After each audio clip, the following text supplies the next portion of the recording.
हम क्या चाहते हैं, सफल हम किस बात में हैं, ये आत्मनिरीक्षण करना चाहिए। अगर आदमी शिक्षित हो गया और बड़े पद पर चला गया और खूब धन धान संपन्न हो गया, बड़ा भवन बनवा लिया, बड़ी लान है, बड़ा प्रांगण है, बड़ी प्रसिद्धि है, तो माना जाता है वो बहुत सफल है। लेकिन ये सफलता बाहरी है, उसकी अपनी सफलता नहीं है। सफल वह है जिसका मन संतुष्ट है, मन में शांति है। देखो कल जापान की लड़की आई थी और वो लड़की ही नहीं है, प्रौढ़ है, बड़े पद पर है, बहुत अशांत है। कहती थी हमारे देश में अशांत होकर के आत्महत्या बहुत हो रही। वो कहती थी मेरा मन भी होता था आत्महत्या करने का, लेकिन कुछ कारणवश रुक गई। शांति कैसे मिले? वो धन धान संपन्न है, ऐश्वर्य संपन्न है। मैंने कहा कि दुनिया की चमक दमक झूठी है और इसी में मन रमने से अशांति होती है, क्योंकि दुनिया के भोग जैसा चाहो मिलते नहीं हैं, और जितना मिल जाते हैं वह अंत में अपने अनुकूल नहीं रहते हैं, बदल जाते हैं और छूट जाते हैं। इसलिए सदैव अशांति बनी रहती है। दुनिया की चमक दमक से मन जब लौटेगा, अंतर्मुख होगा, तब शांति मिलेगी। तो उसने कहा इसका उपाय क्या है? मैंने कहा दुनिया के रूप को देखो, सब परिवर्तनशील है, कुछ स्थिर नहीं। कारण कार्य का प्रवाह है, कारण है कार्य है, मूल जड़ तत्व कारण है, और दुनिया की जितनी निर्मित वस्तुएं हैं वो एक कार्य हैं, और जो निर्मित होता है वो बदलता और मिटता है। कोई निर्मित वस्तु स्थिर नहीं रहती है। जिसमें आज चिपकाहट होती है, कुछ दिनों के बाद उससे वितृष्णा होती है, लगता है कुछ नहीं इसमें। इसमें बैठे हुए बूढ़े लोगों को मैं कहता हूँ, जो बूढ़े हैं वे भी एक दिन दूल्हा बने थे। जितने बूढ़े हैं सब दूल्हा बने थे। लेकिन आज उससे कोई युवक पूछे कि बाबा जब आप दूल्हा बने थे आज कैसे लगता है, तो चिढ़ जाएगा कहेगा मेरा मजाक उड़ाते हो। अब उसका दूल्हा बनना याद कराना, जब दूल्हा बना था कितना जोश था, आज दूल्हापन नहीं है। सारा संयोग क्षणिक है, सब कुछ बदलता है। इसका विचार करो, चिंतन करो। उसको आंसू आ गए, बहुत भावुक हो गई। उसको लगा कि मुझे सूत्र मिला, लेकिन भाषा की कठिनता, वह पीड़ित है। धन धान से संपन्न होने से मन बढ़िया नहीं हो जाता है। किसी के धन धान्य है और मन भी बढ़िया है, मन भी अच्छा है, तो धन धान्य से नहीं है, साधना से, विवेक से। कोई अपने एसी कार में चल रहा है, प्राइवेट कार में, चिंतित भी हो सकता है, प्रसन्न भी हो सकता है। चिंतित है तो मन के विकार से, प्रसन्न है तो मन की निर्मलता से, कार से नहीं। एक व्यक्ति बस में बैठा जा रहा है, बस में खूब भरे हैं लोग, गर्मी है, लेकिन जिसका मन निर्मल है उस भीड़ में बैठ करके भी वो स्वर्ग में है। और एसी कार में है, प्राइवेट कार में, और मन निर्मल नहीं है तो नरक में है। कार दूषित नहीं है, कार का दोष नहीं है, दोष हमारा है। हमने अपने मन को समझा नहीं, अपने मन को ठीक करने की चेष्टा नहीं की। जीवन भर दुनिया की चमक दमक में प्रलुब्ध रहे, जो मिथ्या है, स्थिर नहीं है, क्षण क्षण भागता है। हम भावुक हो जाते हैं, जो सामने दिखाई देता लगता ऐसे रोज रहेगा। इसी में भावुक होकर के कैसे कैसे पाप लोग करते हैं। राजकाज में कितना बड़ा पाप होता है, ऐश्वर्य के लिए, पद के लिए, गद्दी के लिए, खून खराबा, सामूहिक हत्या, और न मालूम कितने छल कपट तो होते ही हैं। तो ये सब भोग के कारण है, भोग की इच्छा, और भोग सब रोग हैं। भोग में भी संतुलन रखे बिना कोई सुखी नहीं रह सकता है।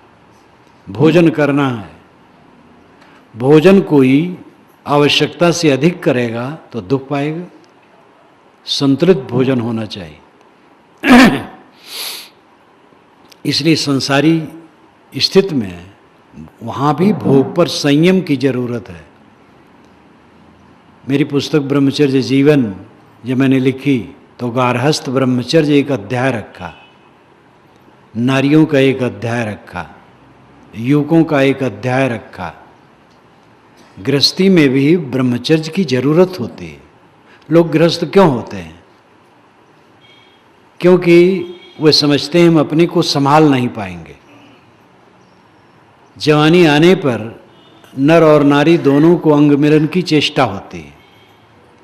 इस चेष्टा पर संयम करके अपनी आत्मा की तरफ आ जाना, ये बड़ी बात है।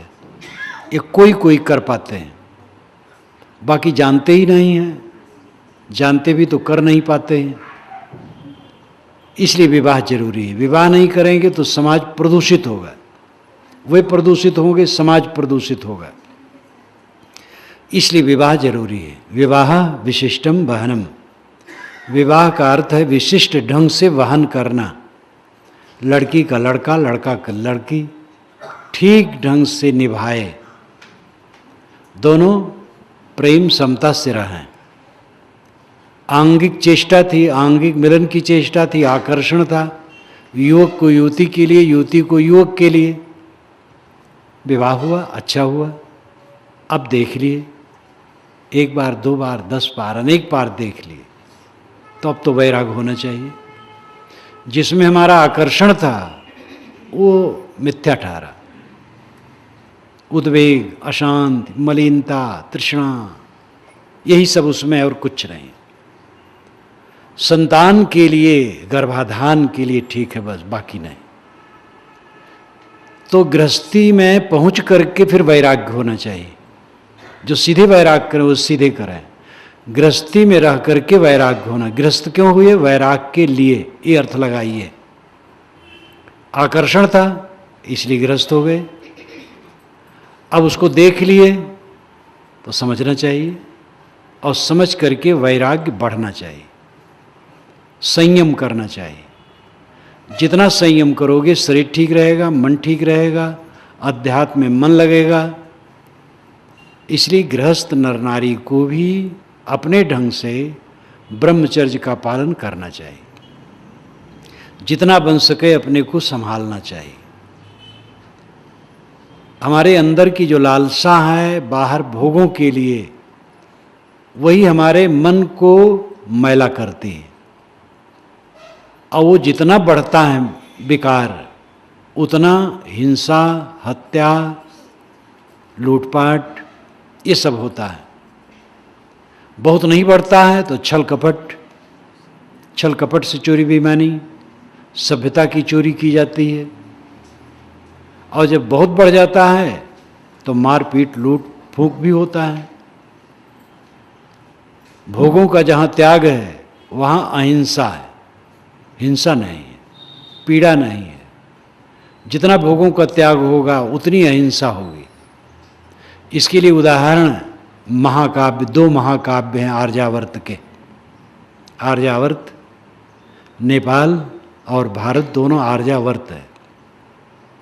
बल्कि नेपाल तो पूरा आर्यावर्त है, भारत पूरा आर्यावर्त नहीं है पंडितों के ख्याल से। विंध्य पर्वत तक ही है, और विंध्य पर्वत के उधर बहुत लंबा चौड़ा भारत है। आर्यावर्त एक देशांतर्गते पुण्य क्षेत्रे। पंडित लोग इस संकल्प में नेपाल के और भारत के दोनों एक ढंग से पढ़ते हैं। आर्यावर्त के दो महाकाव्य हैं, महाभारत और रामायण।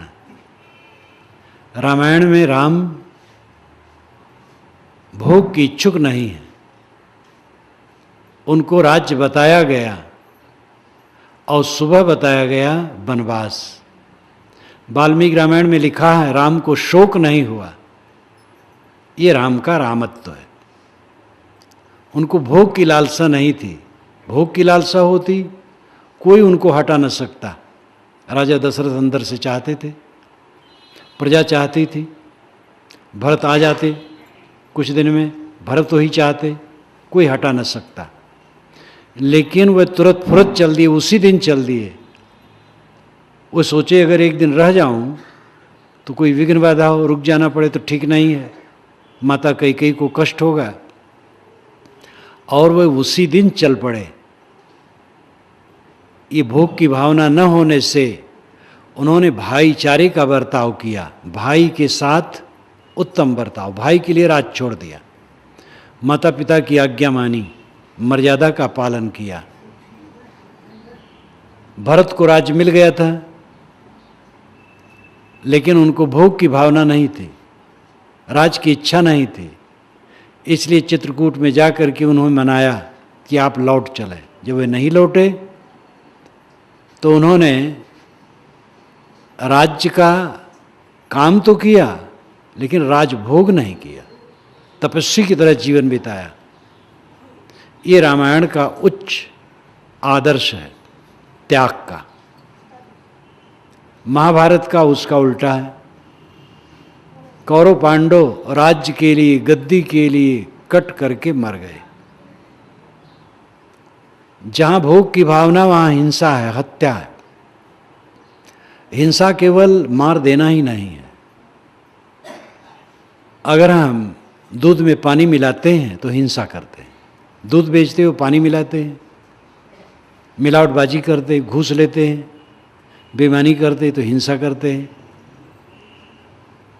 किसी की कीमत कम आंकते हैं तो ये भी हिंसा है। संप्रदायों में बहुत है। कट्टर कबीरपंथी राम कृष्ण, विष्णु शिव, मोहम्मद ईसा, बुद्ध महावीर, इन सब का मूल्य ठीक से नहीं आंकते हैं। कट्टर राम उपासक कृष्ण का मूल्य ठीक से नहीं आंकते हैं, और कृष्ण उपासक राम को 2 नंबर में रखना चाहते हैं, शैव इन सबको हटा देते हैं। ये भी हिंसा है, ये भी भोग की भावना है। हमारा गुरु, हमारा महापुरुष सबसे ऊंचे रहे, इसलिए पूरी दुनिया हमारे झंडे के नीचे आए, ये भोग की ही भावना है। जहाँ तक हम दुनिया से भोग चाहते हैं उतनी हम हिंसा करते हैं, और उतना हमारा मन खराब होता है, और उतना हमें पीड़ा होती है। जितना हम भोगों को त्यागते हैं मन निर्मल होता है, और उतना हमें सुख होता है, सच्चा सुख, स्वाद का सुख, स्पर्श का सुख, गंध का सुख, रस का सुख, रूप का सुख। ये दुख पैदा करते हैं, लेकिन मन की शांति का सुख अनपायनी, अनंत है, नित्य है। जीवन में सफल हुआ है जिसका मन हर समय निर्मल है। ये कड़ी साधना से स्थित मिलने वाली है। कड़ी साधना कौन नहीं करता है? एक प्राइमरी का अध्यापक होने के लिए 25 वर्ष की उम्र तक पढ़ना पड़ता है। कहीं भी देख लो, हर जगह साधना करना है, कड़ी साधना करना है। अंतर्मुख होने के लिए जो साधना बड़ी सुखद है। हम धान बोते हैं, महीनों के बाद होता है। कोई भी फसल महीनों के बाद होती है, वर्षों पढ़ने लिखने के बाद तब कोई पोस्टिंग होती है, लेकिन साधना में काम शुरू करो तुरंत फल मिलने लगता है। ज्ञान की बात सोचो, सुनो, उसी में फल मिलता है। आप लोग बैठे हैं, सुन रहे हैं, आध्यात्मिक ज्ञान की बातें सुन रहे हैं, सुनने से आपको सुख मिलेगा। मन एकाग्र होकर के सुन रहे हैं तो सुनने से सुख मिलेगा, और सुन करके जितना विचारेंगे सुख मिलेगा, उसके अनुसार आचरण करेंगे और सुख मिलेगा। आध्यात्मिक साधना में तो साधना करते करते ही फल मिलने लगता है। और जगह विफलता हो सकती, इसमें विफलता नहीं होती है। कोई पढ़ लिख करके भी नौकरी नहीं पाता है, कोई व्यापार में प्रयास करते करते सफल नहीं होता है, खेती फसल बीज डाले जाते हैं और सूखा पड़ गया, बहुत पानी बरस दिया, फसल नष्ट हो गई, कीड़े खा गए। विवाह लोग करते हैं, किसी किसी को बच्चे नहीं होते हैं, बच्चे होते हैं खराब स्वभाव के होते और दुख देते हैं। तो दुनिया की बातों में तो पक्का नहीं है सफलता, लेकिन आध्यात्मिक क्षेत्र में सफलता पक्की है, क्योंकि मोक्ष मिलता है त्याग से, भोग मिलता है ग्रहण से, और ग्रहण में सब परतंत्र है और त्याग में सब स्वतंत्र है। सामने का मकान मुझे मिल जाए, इसमें हम परतंत्र हैं, मकान वाला क्यों देगा? लेकिन मकान वाला कहे महाराज आप यहीं रहिए, सदा के लिए मैं आपको देता हूँ, और मैं कहता हूँ नहीं मैं तो जा रहा हूँ, तो मुझे वो क्या करेगा? पकड़ नहीं सकता है। पाने में हम परतंत्र हैं, छोड़ने में परतंत्र नहीं है। छोड़ने से मोक्ष मिलता है, पाने से भोग मिलता है। और संसार की वस्तुओं को पाना टेढ़ी खीर है। जवानी आई और चली गई, इसी शरीर में गल गई, सारा संयोग वियोग होता रहता है। दुनिया की चमक दमक में उलझ करके हमारा मन खराब होता है, और कुछ स्थिर नहीं है, सब भागा जा रहा है। समझदार वह है जो अपने मन को संभालता है, हरदम अपने मन को देखता है, मन को पवित्र रखता है।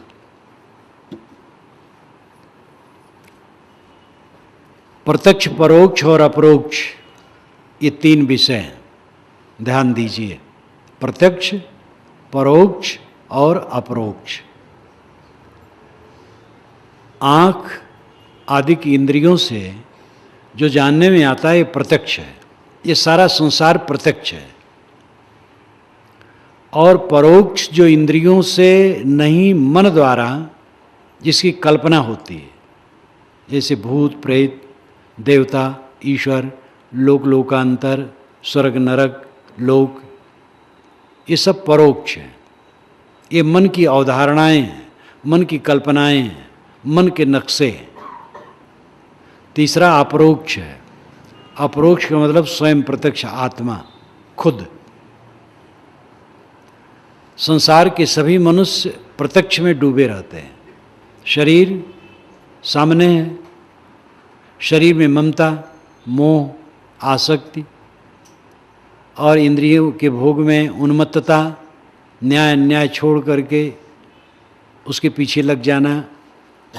तो देह सामने प्रत्यक्ष है, और देह के साथ मिले हुए प्राणी पदार्थ, घर मकान, जगह जमीन, कारखाना, दुकान, ऑफिस, सारा प्रपंच जो सामने है, ये सब प्रत्यक्ष है। पढ़े और अनपढ़ सब की दृष्टि केवल प्रत्यक्ष में डूबी रहती है। लगता है शरीर ऐसे रहेगा, धन ऐसे रहेगा, पद ऐसे रहेगा, सब चीज़ ऐसे रहेगी, लेकिन ऐसा रहता नहीं। एक थानेदार जब रिटायर्ड हुए, कुछ दिनों के बाद वह मैदान में कंडा बीनते थे। पशु चरते हैं तो टट्टी कर देते हैं बैलगाय, वो सूख जाता है, उसको बीन रहे थे, बीने, और बीन करके फिर किसी द्वारा घर ले आए। घर वाले डांटते रहे, जो जीवन भर दूसरों को पीटे थे, गाली दिए थे, थानेदार का तो काम ही वो है। बुढ़ापा में बेचारा कंडा बीनता था और घर वाले उसको उल्टा पलटा कहते रहते थे। माया का ऐसा चक्र है, चक्र जैसे घूमता है तो नीचे वाला हिस्सा ऊपर चला जाता है, ऊपर वाला नीचे आ जाता है। सारा संसार चक्र की तरह है, यहाँ कुछ स्थिर नहीं है। राजे महाराजे सड़क पर आ जाते हैं और सड़क वाले बड़े पद पर चले जाते हैं, अंत में किसी के साथ कुछ नहीं रहता है। इन प्राणी पदार्थों में हर इंसान उलझा है, भूल गया कि असली काम क्या है, मैं कौन हूं, जगत क्या है, कर्तव्य क्या है। सुख सबसे प्रिय है, आदमी किसी को नहीं चाहता है, सुख चाहता है। पत्नी को चाहता है, पति को चाहता है, झूठी बात है।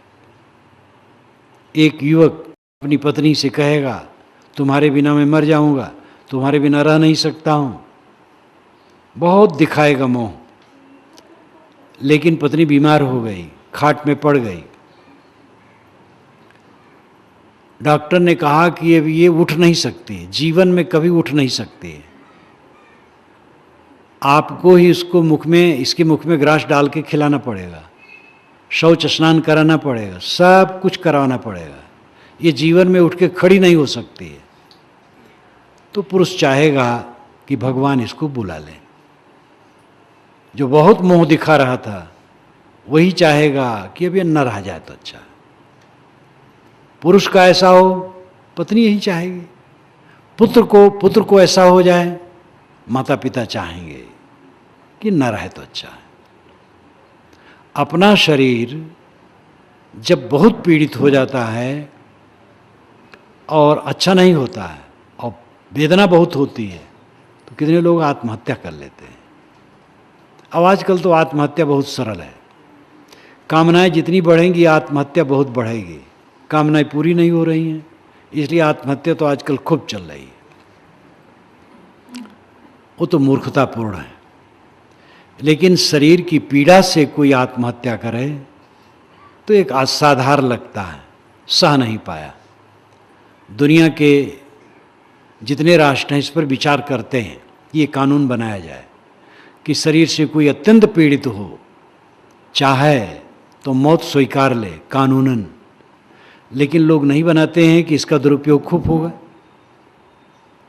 धनी लोग हैं, लड़के बच्चे पिता पितामह को डॉक्टर से मिल करके मरवा देंगे, मालिक बन जाएंगे। और केवल गृहस्थी नहीं, मानथी के लिए काम हो सकेगा, गुरुवाई के लिए हो सकेगा, क्योंकि जहाँ विवेक नहीं तहाँ साधु वेश कुछ काम नहीं करता है। आप लोग समय समय से अखबार में पढ़ते ही होंगे, जो बड़े बड़े प्रसिद्ध कहलाने वाले गुरु हैं, 2 नंबर वाले, चमत्कार फैलाने वाले, अवतार बनने वाले, आजकल वो यही सब करते रहते हैं। तो जीव को क्या प्रिय है? कोई वस्तु प्रिय नहीं, आत्मा के लिए सब प्रिय है। पैसा कोई लेकर के जा रहा है, काफ़ी रुपया है, रास्ते में बदमाश मिल गए और कहे कि सब रुपये रख दो नहीं तो बंदूक से उड़ा देंगे। समझदार आदमी होगा, रख देगा। पैसे हमारे लिए प्रिय हैं और हमारा ही जीवन जब खतरे में है तो पैसा क्या करेंगे? आत्मा के लिए सब प्रिय है। याज्ञवल्क्य ने मैत्री से समझाते हुए बृहदारण्यक उपनिषद में कहा है कि पत्नी के लिए पति को पत्नी प्रिय नहीं होती, आत्मा के लिए प्रिय हो, अपने लिए प्रिय होती है। पति को पति के लिए प्रिय नहीं होती है पत्नी को, किंतु आत्मा के लिए होती है। धन के लिए धन प्रिय नहीं होता, आत्मा के लिए धन प्रिय होता है। ब्रह्म के लिए ब्रह्म प्रिय नहीं होता है, ब्रह्म आत्मा के लिए प्रिय होता है। अगर आपको पता लगे कि भगवान बहुत दुख देता है तो भगवान का नाम नहीं लेंगे। जब पानी नहीं बरसता है तो बहुत लोग भगवान को गाली देने लगते हैं, क्योंकि पानी में बरसा नहीं रहा है। यद्यपि पानी बरसने का कारण प्रकृति है, पानी कोई भगवान नहीं बरसाता है। अगर कोई चेतन भगवान बरसाए तो कायदे से बरसाएगा, सूखा क्यों करेगा? जड़ प्रकृति से पानी बरसता है। एक नवयुवक था, 100 फीट ऊंचे टीले पर चढ़ गया। टीला बड़ा ऊंचा था और सीधा था, चढ़ गया। आपके यहाँ तो टीला पर्वत, बड़े बड़े पर्वत हैं, तो चढ़ तो गया लेकिन उतरने में उसको संकट लगा। जब आदमी संकटग्रस्त होता है तो देवी देवता मनाता है। जब देवी देवता का प्रार्थना करता है तो ये नहीं कोई देवी देवता उत्तर देता और जानता है, अपने मन में एक साहस आता है। उसने कहा, हे टीला का देवता, मैं उतर जाऊं सकुशल तो 100 साधु ब्राह्मणों को भोजन कराऊंगा। उसको साहस आया, उतरने लगा, 50 फीट उतर गया। तब उसने सोचा कि ये 100 साधु ब्राह्मण का खिलाना बड़ा महंगा होगा। कहा, देवता, मैंने भय में इतना कह दिया, 100 साधु ब्राह्मण नहीं, 50 साधु ब्राह्मण खिला देंगे। जब और उतर आया तो कहा, देवता 50 भी बहुत होता है, 5 ब्राह्मण और 5 साधु खिला दूंगा। जब और नीचे आ गया तो कहा, देवता एक बार और क्षमा कर दो, 1 ब्राह्मण खिलाऊंगा और 1 साधु खिलाऊंगा। जब जमीन पर आ गया तब कहा, हे देवता, इतने ऊंचे न कभी चढ़ूंगा न किसी को खिलाऊंगा, क्योंकि काम पूरा हो गया। देवता के लिए वो थोड़े चाहता था, अपने लिए चाहता था। आत्मा के लिए सब चाहा जाता है, लेकिन आत्मा को लोग पहचानते नहीं और आत्मा को दुख में डाले रहते हैं। चिंता, उद्वेग, ये दुख है। जिससे निश्चिंतता हो, उद्वेग शून्यता हो, शांति हो, सुबह नींद खुले, आनंद से मन रहे, कहीं मन टकराए ना, द्वेष, ईर्षा, मोह, ममता में टकराता है। जहाँ मोह रहता है दूसरे ढंग से खींचता है, द्वेष रहता है दूसरे ढंग से खींचता है। ये चित्त का नरक है। सुबह नींद खुले, कहीं मोह नहीं, कहीं वैर नहीं, संभाव, कोई मन में खटक नहीं, प्रसन्नता, आनंद। दिन भर का अपना काम विवेक पूर्वक किए, व्यवहार का काम किए, साधना भजन किए, मन प्रसन्न रहा, बिस्तर पर गए, आनंद से सो गए, कोई चित्त का उद्वेग नहीं। सुख से सोना, सुख से जागना, सुख से जीना और सुख से मरना, ये जीवन की सफलता है। बड़ा मकान जीवन की सफलता नहीं है, बहुत धन जीवन की सफलता नहीं है, बहुत विद्या और पद जीवन की सफलता नहीं है, लंबी गुरुआई, बड़े महंत जगत गुरु होना जीवन की सफलता नहीं, प्रवक्ता होना जीवन की सफलता नहीं, लेखक होना जीवन की सफलता नहीं है। जीवन की सफलता है चित्त की निर्मलता होना, जिससे सदैव प्रसन्नता बनी रहे, आनंद बना रहे, ये जीवन की सफलता है। प्रत्यक्ष में मनुष्य डूबा है। कोई कोई जीव इस प्रत्यक्ष से ऊपर उठते हैं, विवेक जगता है कि जिसके लिए मुझे भोग की भावना थी वो सब नश्वर है, और आज तक देखा ठोकरे ठोकरे जीवन में ठोकरे, तो उसको वैराग्य मन में जगता है दुनिया से, और उसका मन परोक्ष में जाता है। कहीं कोई देवता है, ईश्वर है, लोक लोकांतर है, तो देवता और ईश्वर की उपासना करने लगता है, और वो कल्पना करता है कि हमें कोई लोक में जाना होगा, उस लोक में बड़ा आनंद है। तो दुनिया के मोह से हट करके वह देवी देवता और किसी ईश्वर की उपासना में लग जाता है, तो उसका दुख घटता है, उसका दुख घटता है। दुनिया के भोग की जो घुड़दौड़ थी वो हट गई। इससे उसे उत्पन्न होने वाले पाप भी बंद हो गए, जीवन में स्वच्छता आ गई, और साकार ईश्वर, निराकार ईश्वर, बंसीधारी, कंबलधारी, धनुर्धारी, जटाधारी, किसी का ध्यान पूजन करने लगा तो उसके मन में सात्विकता आने लगती है और कुछ कुछ प्रसन्नता आने लगती है, लेकिन इसमें बोध नहीं होता है। परोक्ष प्रत्यक्ष इंद्रियों का विषय है और परोक्ष मन का विषय है। जानने की 5 इंद्रियां हैं, आँख, नाक, कान, जीभ, चाम। इन पांचों से हम जितना संसार को जानते, यही पांचों में संसार है। 5 विषय में शब्द, स्पर्श, रूप, रसगंध, ये सब प्रत्यक्ष है। और मन से जो कल्पना होती है, मन से जो नक्शा होता है, वो परोक्ष है, वो प्रत्यक्ष में नहीं आता है। मन की अवधारणा, मन की कल्पना, मन का अनुमान, मन का नक्शा बनाते हैं। अलग अलग ईश्वर की कल्पना सबकी है, भिन्न भिन्न मतों के ईश्वर अलग अलग हैं, देवता अलग अलग हैं। और देवता चित्त न धरई, गोस्वामी जी ने कहा, केवल हनुमान जी में मन लगा और देवता चित्त न धरई। लेकिन दूसरे लोग शैव हैं, कभी नहीं पसंद करेंगे, शिव सर्वोपरि। तो सब अपने अपने अलग अलग देवता हैं, अलग अलग ईश्वर हैं, किंतु इससे एक सात्विकता उत्पन्न होती है। ये बिल्कुल निरर्थक नहीं जाता है काल्पनिक सब मन की अवधारणाएं हैं, लेकिन इससे कुछ सात्विकता उत्पन्न होती है। जब अपरोक्ष बोध होता है आत्मा का, तब पूरा काम होता है। ईश्वर सर्वत्र व्याप्त है और कण कण में है। अगर इसको हम वैज्ञानिक दृष्टि से देखें तो इसका अर्थ ये होगा कि नियम सर्वत्र व्याप्त है और कण कण में है, वो नियम ही ईश्वर है। प्रकृति के नियमों से 6 ऋतुओं का परिवर्तन होता है, दिन रात बनते हैं, और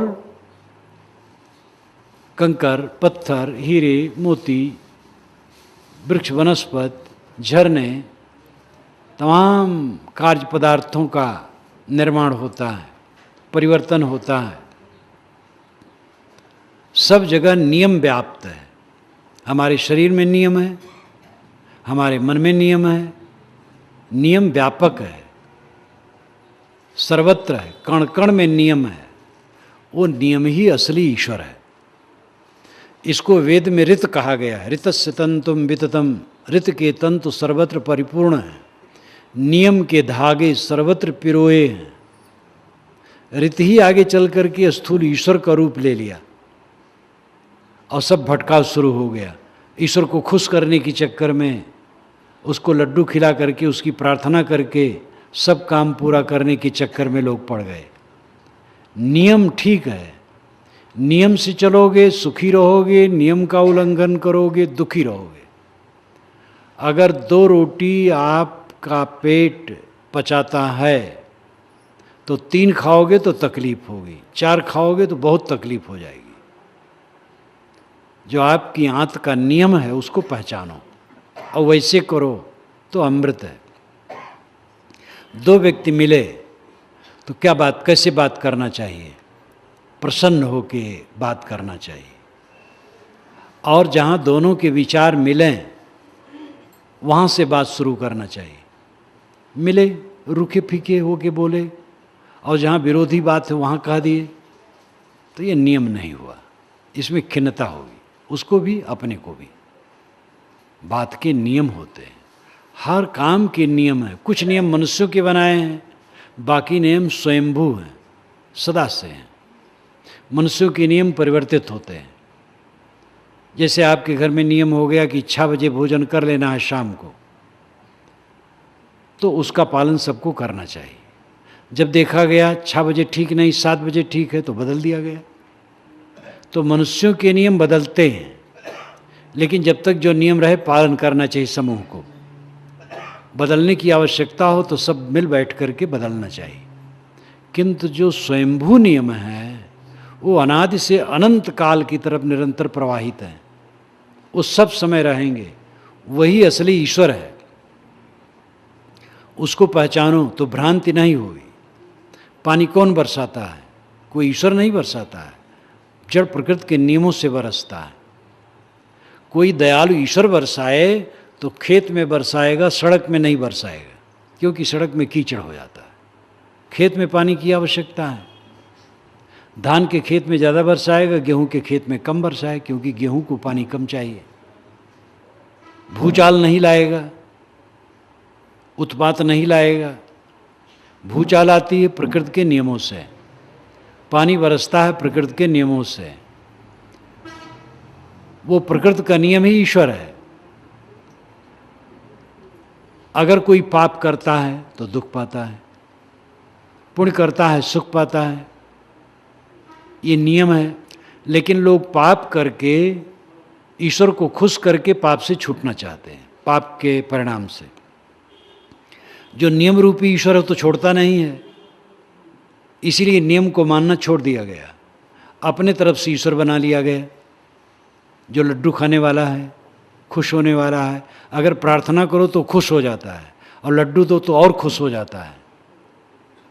चोरी हमने की, लाखों की संपत्ति लाई, और उसके बाद 1000-2000 की चीज़, थोड़ा कपड़ा, थोड़ी मिठाई, थोड़ा नगद, फूलमाला लेके मंदिर में गए, भगवान की पूजा कर ली और रोने लगे, हे भगवान क्षमा करो। भगवान लड्डू पाया, कपड़ा पाया, खुश हो गया, क्षमा कर दिया। कैसी भूल भुलैया है। जो भगवान हमें चोरी करने से रोक नहीं पाया, वो भगवान हमारे चोरी कर्म के फल को काट कैसे पाएगा, ये विचार करने की जरूरत है। लेकिन भगवान के विषय में विचार करना नास्तिकता है। जो गुरु बाबा लोग कह दिए बस ऐसे चलो आंख बंद करके, तो भटकाव के सिवा कुछ नहीं है। ईश्वर हमें रोक देता चोरी मत करो, नहीं रोक पाया तो हमारे चौरत्व पाप को कैसे काट पाएगा। क्षमा मांगने के तरीका भी नहीं है। चोरी करे इंसान के घर में, क्षमा मांगे भगवान के घर में। जिसके घर में हमने चोरी की उससे क्षमा मांगे और कहें भैया हमने चोरी की, हम सारा माल लौटाए देते हैं, आप क्षमा करें, वो खुश हो जाएगा, बल्कि आपको पुरस्कार देगा, आप धन्य हैं। ऐसा कोई हो तो, लेकिन ऐसा नहीं होता है। चोरी करेंगे इंसान के घर में, क्षमा मांगे भगवान के घर में, क्योंकि हमने भगवान ईश्वर एक बना लिया, लड्डू पाने वाला, खुशामद पसंद, घूसखोर, कमीशन खाने वाला। बस अपने मन को संतुष्ट कर लिए कि हमारा पाप कट गया। ये भूल भुलैया धर्म के क्षेत्र में बहुत है। 18 पुराण और महाभारत, इन 19 जिल्दों में से अगर छांटे जाएं तो 40,000 श्लोक निकलेंगे जो भूल भुलैया के हैं। गंगम नहाओ पाप कट जाएगा, अमुक नाम लो पाप कट जाएगा, गायत्री जपो पाप कट जाएगा। कोई गायत्री जपे और देखा जाए कि उसके काम क्रोध लोभ मोह लुप्त हो गए हैं तो पाप कट गए। कोई गंगा में नहाया और निकला तो रागत द्वेषहीन, प्रशांत, आनंदमय हो गया। अब उसके जीवन में राग द्वेष नहीं है तो माना जाएगा पाप कट गया। और गंगा स्नान करके निकला, उसके बाद तम्बाकू रगड़ करके खा रहा है, गाली दे रहा है, छल कपट कर रहा है, तो कैसे कट गया। तो भूल भुलैया बहुत है, क्योंकि हमने जो ईश्वर गढ़ लिया है अलग अलग व्यक्ति ईश्वर, वो सदाचार और नैतिकता को झुठलाने के लिए। लेकिन जो विश्वव्यापी ईश्वर है, नियम जो कण कण में है, हर जगह है, उस नियम को ईश्वर माने और उसको पहचाने तो हम पाप नहीं करेंगे। जिस रूप से ईश्वर की कल्पना होती, ईश्वर हर जगह है, सब कुछ जानता है, सब कुछ देखता है। तो जहाँ हम चोरी करते वो देखता है, तो हम कैसे चोरी करेंगे। चोरी हम करें, कोई न देखे न देखे, ईश्वर जरूर देखता है। कोई जाने न जाने, ईश्वर जरूर जानता है। कहाँ है ईश्वर? आपकी आंखें ईश्वर की आंखें हैं। आप चोरी करेंगे तो आपकी आंखें देखेंगी, आप चोरी करेंगे तो आपकी अंतरात्मा जानेगी। ये अंतरात्मा ही ईश्वर है। ये अनुभविक और वैज्ञानिक है। ईश्वर आप हैं, आपकी आंखें ईश्वर की आंखें हैं। आप जो कुछ करते आप जानते हैं, अपने को कोई झुठला नहीं सकता है। लेकिन हम अपने को धोखा देने के चक्कर में पड़े रहते हैं। परोक्ष में लोग लगते हैं तो वो भी खंडनी नहीं है एकदम। कोई देवता पूजता है, कोई ईश्वर पूजता है, कोई कुछ करता है, कोई मंत्र जपता है, तो दुनियादारी से हट करके थोड़ा संतोष मिलता है, लेकिन बोध नहीं होता है, परम शांति नहीं मिलेगी। अच्छे अच्छे त्यागी संत, मन उनका निर्मल है, बड़े निर्मानी हैं, निष्काम हैं, लेकिन बुढ़ा गए हैं और रो रहे हैं अभी ईश्वर दर्शन नहीं दिया। इतना त्याग तब किया और ईश्वर अभी तक दर्शन नहीं दिया, क्योंकि बोध नहीं है। दर्शन जिसके होते हैं वो ईश्वर नहीं होता है, वो रूप होता है। और रूप एक विषय है, जड़ है, विषय नाम पदार्थ। श्रुतियों में कभी कहीं नहीं कहा गया है कि ईश्वर के दर्शन होते हैं। चारों वेदों में, 6 शास्त्रों में, समस्त वैदिक साहित्य में कहीं भी नहीं लिखा है कि ईश्वर के दर्शन होते हैं। ईश्वर के दर्शन का चक्कर तो ये पुराणों और महाकाव्यों में चला है। बौद्धों जैनों का बहुत बोलबाला हुआ आज से 2500 वर्ष पूर्व, तब से बढ़ता गया। तो वैदिक पंडितों ने ये पुराण महाकाव्य इत्यादि रचे और इसमें स्थूल बातें बहुत लगाईं और खूब महिमा बढ़ाई, तो जनता उधर झुकी। तो झुकी तो जरूर, लेकिन अंधविश्वास बढ़ गया। उपनिषद, वैदिक साहित्य उपनिषदें जो हैं, उनमें न तो अवतारवाद है, न देववाद है, न चमत्कार है, आत्मज्ञान है और कर्म सिद्धांत है। कबीर वाणी अपने ढंग से उपनिषद है। कबीर वाणी आप देखिए, बीजक, इतना अद्भुत ग्रंथ। बीजक पढ़ें तो मानो आप वैदिक साहित्य भी पढ़ते हैं, और यहाँ तक कि इस्लाम का भी ज्ञान आपको होगा। कबीर साहब को लोग कहते पढ़े लिखे नहीं थे। वैदिक ऋषि कौन पढ़े लिखे थे? किताब थी ही नहीं तब। पढ़ाई लिखाई का महत्व तो नहीं है, ज्ञान का, अनुभव का महत्व है। तो उपनिषदें जो प्राचीन हैं, वैदिक हैं, कबीर साहब का तो 600 वर्ष का है। उपनिषदें तो बहुत प्राचीन हैं, वैदिक हैं। लेकिन वैदिकों को समझना चाहिए कि जो ज्ञान के खजाना उपनिषदें हैं, उनमें देववाद नहीं है, चमत्कार नहीं है, अवतारवाद नहीं है, छुआछूत नहीं है, ऊंच नीच की भावना नहीं है, समता की भावना है। व्यवहार पक्ष भी उज्ज्वल है और अध्यात्म पक्ष भी उज्ज्वल है। और आत्मा के विषय में यदा पंचावतिष्ठन्ते ज्ञानानि मनसा सह बुद्धिश्चाना विचेष्टत तामाहु परमाम गतिम, ये श्रुत वचन है, वैदिक वचन है। जब 5 ज्ञानेंद्रिय मन और बुद्धि शांत हो जाएं, तब ये परम गति है। 5 ज्ञानेंद्रियां शांत हो गईं तो प्रत्यक्ष से ऊपर उठ गया, और मन बुद्धि शांत हो गई तो परोक्ष से ऊपर उठ गया, फिर अपने आप परमानंद में, परम कल्याण में। ये विचार और कबीर विचार बिल्कुल मिलते हैं। कबीर साहब कहते हैं, मन से ता मन को चीन्हो मुरे भाई, तन छूटे मन कहाँ समाई। मन से ऊपर उठो। मन की जितनी अवधारणाएं हैं वो परोक्ष हैं, उनसे ऊपर उठ जाना, आत्मज्ञान में रम जाना, ये अपरोक्ष है। अपरोक्ष नाम स्वयं प्रत्यक्ष आत्मा। इंद्रियों से जो दिखाई देता है उसका मोह छूट गया, और मन से जितनी कल्पनाएं हैं उसका मोह छूट गया, तब आत्मा शेष रहा, स्वयं शिव स्वरूप, कल्याण स्वरूप।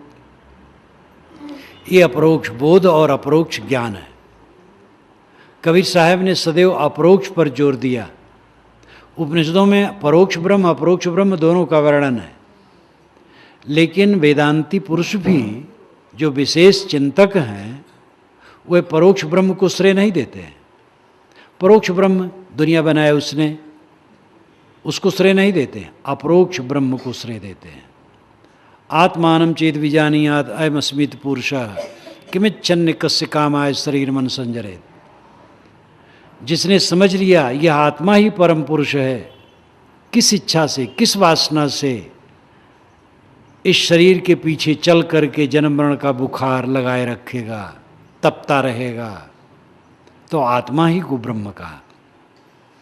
इसीलिए कहा अहम ब्रह्मास्मि तत्त्वमसि प्रज्ञानम ब्रह्म, अयम आत्मा ब्रह्म, मैं ब्रह्म हूँ, तुम ब्रह्म हो, ये आत्मा ब्रह्म है, ज्ञान ही ब्रह्म है। ब्रह्म नाम बड़ा श्रेष्ठ, आत्मा ही श्रेष्ठ है। हृदय भीतर आरसी मुख देखा नहीं जाए, मुख तो तभी देखियो दिल की दुविधा जाए।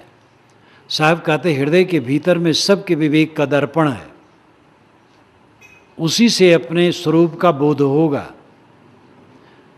दिल की दुविधा जाने पर बोध होगा। बाहर भटको मत अंतर्मुख हो, पानी में मीन पियासी, मोहि सुन सुन आवत हाँसी, आत्मज्ञान बिना नर भटके, कोई मथुरा कोई काशी। जैसे मृगा नाभि कस्तूरी, बन बन फिरत उदासी, जल बिच कमल कमल बिच कलियाँ, तेहि पर भवर निवासी। सो मन बस त्रैलोक भयो सब जति सती सन्यासी, जाको ध्यान धरे विधि हरिहर मुनिजन सास 88, सो तेरे घट माहि विराजे परम पुरुष अविनाशी। है हाजिर ते दूर बतावें, दूर की बात निराशी, कहें कबीर सुनो हो संतो, बिन गुर भरम न जासी। गुरु की जरूरत है जो बोध दे। प्रत्यक्ष परोक्ष अपरोक्ष, प्रत्यक्ष पांचों विषय जगत प्रपंच है, सब लोग इसी में डूबे हैं और इसीलिए सब दुखी हैं। आप आत्मा हैं, चेतन हैं, आप देह नहीं हैं। आपके जीवन का फल आत्म शांति है, कल्याण है, ये समझें। दुनिया की चमक दमक से ऊपर उठें, आखिर छोड़ना है, त्याग करना है सबन को, बचत न कोई दिखाए, चाहे तजे दुख भोग के, चाहे प्रथम हटाए। ये श्री विशाल साहब कहते हैं त्याग सबको करना है, कोई बचते नहीं दिखता है। चाहे दुख भोग के हटे और चाहे पहले हटा दे, चाहे जूता लात खा करके हटे और चाहे पहले हट जाए। पहले त्याग दिया, शांति मिल गई, बूढ़ा हो गया, निकम्मा हो गया, भोग ही नहीं है, पदार्थ ही नहीं है, रो रहा है, क्या करें। खाने का मन तो होता है लेकिन पचता नहीं है, हलवा कैसे खाएं। पान तो खाने का मन होता है, उसमें सुपारी भी रहती है, लेकिन दांत ही नहीं है, तो जूता लात खा करके छोड़ना है। वो कहानी एक दो आदमियों ने एक सेठ से 100 रुपये उधार लिए और कहा महीने भर में दे देंगे। एक ने दे दिया, दूसरा नहीं दिया, बड़ा चालाक था। कई महीने बीत गए, सेठ पकड़ पाया, उसको बधवा दिया, कहा रुपये दो तब छोड़ेंगे। कहा सेठ जी रुपये नहीं है, कई रुपये नहीं तो 100 प्याज खा लो तो हम छोड़ देंगे। प्याज तो यहाँ जानते होंगे इस भाषा में, प्याज, हाँ, तो 100 प्याज खा लो तो हम रुपये छोड़ देंगे। तो कहे खा रख दो, 2-3 खाया तो ऐसे परेशान हो गया, कहीं नहीं खा पाएंगे, तो एक अच्छा 100 मिर्चा खा लो तो छोड़ देंगे। तो जोश में होश तो रहता नहीं, कहा रखो खा लेंगे। तो 1-2 खाया तो ऐसे मुंह कलेजा जलने लगा। तो सेठ ने कहा अच्छा 100 जूते खा लो तो हम रुपये छोड़ देंगे। तो सोचा वो खाना तो है नहीं, सहना है, पेट के बल लेट गया, पीठ पर जूते पड़ने लगे। जब 20 जूते पड़े तो दिमाग ठंडा हो गया। तो कहा सेठ जी हम रुपये दे देते, आप छोड़ दीजिए। तो घर से रुपये मंगा दिया, छोड़ दिया गया।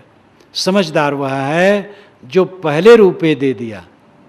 ये तो बदनाम हुआ, प्याज खाए, मिर्चे खाए, जूते खाए, रुपये दिए। तो त्याग तो सबको करना है, विवेक से पहले से त्याग करने शांति मिलेगी। जब निकम्मा हो गया, घर वाले छोड़ दिए, तब घर से वैराग लग गया तो क्या होगा। घर में रहते रहते समर्थ होते हुए वैराग करो। मैं गृहस्थों को नहीं कहता हूँ घर छोड़ दो, घर में रहो, घर में वैराग करो। एक दिन तो निकलना है। क्या साधुओं को मरना, गृहस्थों को नहीं मरना है? सबको मरना है। मरना है जब अवश्य मोहब्बत करना झूठा, करिए भजन विचार विषय से रहिए रूठा, निर्मल साहब ने कहा। तो पहले से वैराग करो। मैंने शुरू किया था कि हमारे जीवन की सफलता किसमें है। घर, मकान, जमीन, पद, प्रतिष्ठा, विद्या, अधिकार, गुरुआई, महंती, बड़ा घर, बड़ा मठ, इस समय हमारी सफलता नहीं है। बड़ा लेखक हो जाना भी सफलता नहीं है, बड़ा प्रवक्ता हो जाना भी सफलता नहीं है। असली सफलता है निर्मल मन का होना, प्रसन्न मन का होना। निर्मल मन ही प्रसन्न होता है।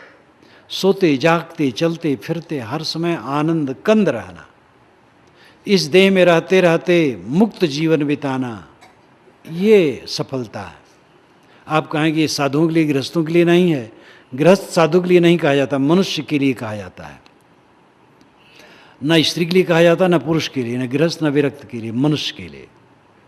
स्त्री पुरुष सब मनुष्य हैं, गृहस्थ विरक्त सब मनुष्य हैं। सुख सबको प्रिय है। भोजन करने के समय कोई गृहस्थ नहीं कहता है कि महात्मा लोग, आप लोग तो भाई दाल भात खाओ, हम तो बालू खाएंगे। गृहस्थ भी कहते हैं हम दाल भात खाएंगे। तो कल्याण तो सबको प्रिय है। गृहस्थी विरक्ति दो श्रेणी है और प्रयोजन सबको वही है। परम शांत, परमानंद, परम प्रसन्नता जीवन का परम फल है। इस पर ध्यान देने की जरूरत है और इसके लिए अपरोक्ष बोध, ये प्रत्यक्ष से तो मोह छोड़ना ही है, परोक्ष जो तमाम कल्पनाएं कर रखी गई हैं उनसे भी ऊपर उठना है, आत्मा का बोध प्राप्त करना है। अपने को पहचानो। मैंने पहले दिन कहा था, बंदे कर ले आपने बेरा, आप जियत लखो आप ठहरू कर मुझे कहाँ घर तेरा। अपने को पहचानो, अपने को समझो, अपने को सबसे छुड़ाओ, निर्मल करो चित्त को, अपने आप में लीन हो। इसके लिए सब लोग एकांत बैठो। ये देवियाँ जितनी बैठी, ये भी अगर देवता आपके घर के खा लें और आप न खाएं तो आपका पेट नहीं भरेगा। अपना अपना खाने से पेट भरता है। इसलिए स्वयं स्त्री पुरुष गृहस्थ विरक्त सब अकेले में बैठो, मौन हो जाओ, ध्यान करो, चिंतन करो, स्वाध्याय करो। सेवा तो आप लोग करते हो, सेवा करो, सेवा से चित्त शुद्ध होगा। अकेले में बैठो, स्वाध्याय करो, ज्ञान के ग्रंथ को पढ़ो तो ज्ञान की बातें दिमाग में ताज़ा रहेंगे। चिंतन करो, संसार नश्वर है, शरीर नश्वर है। शरीर क्या है? हड्डी की झोपड़ी है, चाम का थैला है, टट्टी पेशाब की पोटली है, नश्वर है, नहीं रहने वाली है, छूट जाएगी ये देह। आत्मा अमर शुद्ध बुद्ध निर्मल है, मैं आत्मा हूँ, देह नहीं हूँ।